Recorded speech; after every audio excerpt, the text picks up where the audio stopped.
कल्पीय भाषणात सुद्धा माननीय मुख्यमंत्री महोदयांनी केलेला होता। महाराष्ट्राचे चौथे महिला धोरण लागू करण्यात आलेले आहे। हे धोरण लवचिक स्वरूपाचे असून त्यामध्ये काळानुरूप बदल करण्याची तरतूद करण्यात आलेली आहे। या धोरणाच्या प्रभावी अंमलबजावणीसाठी उच्चस्तरीय समिती गठीत करण्यात आली असून विभागनिहाय कोणत्या विभागानं किती दिवसात कारवाई करावयाची आहे याबाबत तरतूद करण्यात आलेली आहे। ग्रामीण भागातील महिलांचं जीवन अधिक सुकर व्हावं या उद्देशाने राज्याचे प्रथमच आदिशक्ती अभियान राबवण्यात येत आहे।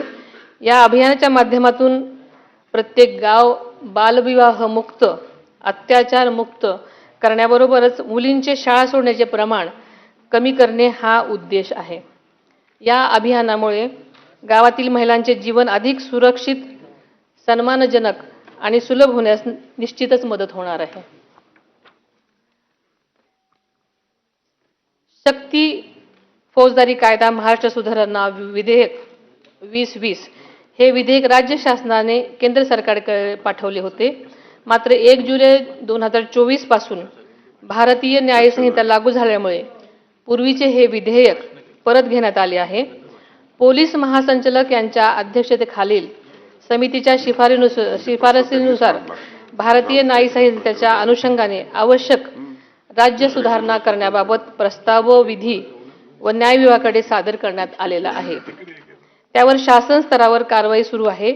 महिलांच्या सुरक्षिततेसाठी हा कायदा लवकरच संमत व्हावा यासाठी राज्य शासन आग्रही आहे आणि याबाबत मी स्वतः माननीय मुख्यमंत्र्यांशी चर्चा करून विशेष प्रयत्न करेन। महिलांच्या सक्षमीकरणासाठी राज्य शासनाने महिला शासकीय कर्मचाऱ्यांसाठी महत्त्वाचे निर्णय घेतलेले आहेत। केंद्र शासनाच्या धर्तीवर 180 दिवसाची प्रसूती रजा मंजूर करण्यात आलेली आहे। प्रसूती रजेनंतर गरज भासल्यास कमाल 1 वर्षापर्यंत वैद्यकीय प्रमाणपत्राशिवाय देय अर्ध वेतन रजा घेण्यासही परवानगी देण्यात आलेली आहे। मातृत्वाचा सन्मान राखत महिलांना कुटुंब व सेवेत समतोल साधता यावा हा या निर्णयामागचा मुख्य उद्देश आहे। सभापती महोदय, सभागृहातील सन्माननीय सदस्यांनी केलेल्या सर्व सूचनांचा शासन सकारात्मक विचार करून महिलांच्या सक्षमीकरणासाठी आवश्यक त्या उपाययोजना करेल।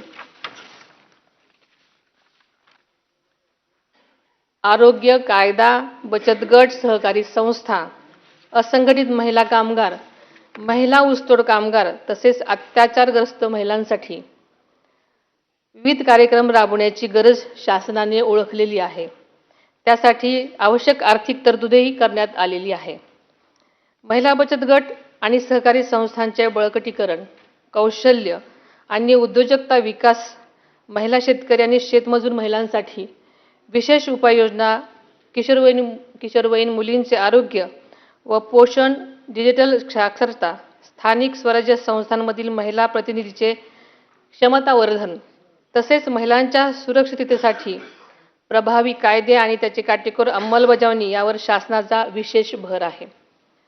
कौटुंबिक हिंसाचारग्रस्त महिलांचे पुनर्वसन, आशा आणि अंगणवाडी सेविका, आत्महत्याग्रस्त कुटुंबातील महिला आणि विविध क्षेत्रातील महिला कामगारांचे सक्षमीकरण करत महिलांच्या सर्वसमावेशक विकासासाठी महाराष्ट्र शासन कटिबद्ध आहे। सभापती महोदय, महिलांचं सक्षमीकरण म्हणजे केवळ सक्षमीकरण नाही, तर त्यांचं सामाजिक, सांस्कृतिक, मानसिक सक्षमीकरण झालं पाहिजे। त्यांचा मानसिक आधार, बळ दिलं गेलं पाहिजे याची जाणीव सरकारला आहे। त्या दृष्टीने सरकार काम करत आहे।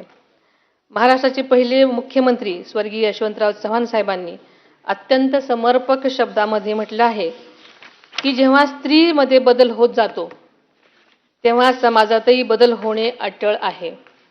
समाज बदलाची प्रतिक्रिया ही स्त्रीच्या बदलात प्रतिबिंबित होत असते। त्यामुळे स्त्री ही समाज बदलाची इंडेक्स असते। आदरणीय चव्हाण साहेबांच्या विचारामध्ये समाज परिवर्तनाचं अत्यंत गहन तत्व दडलेलं आहे.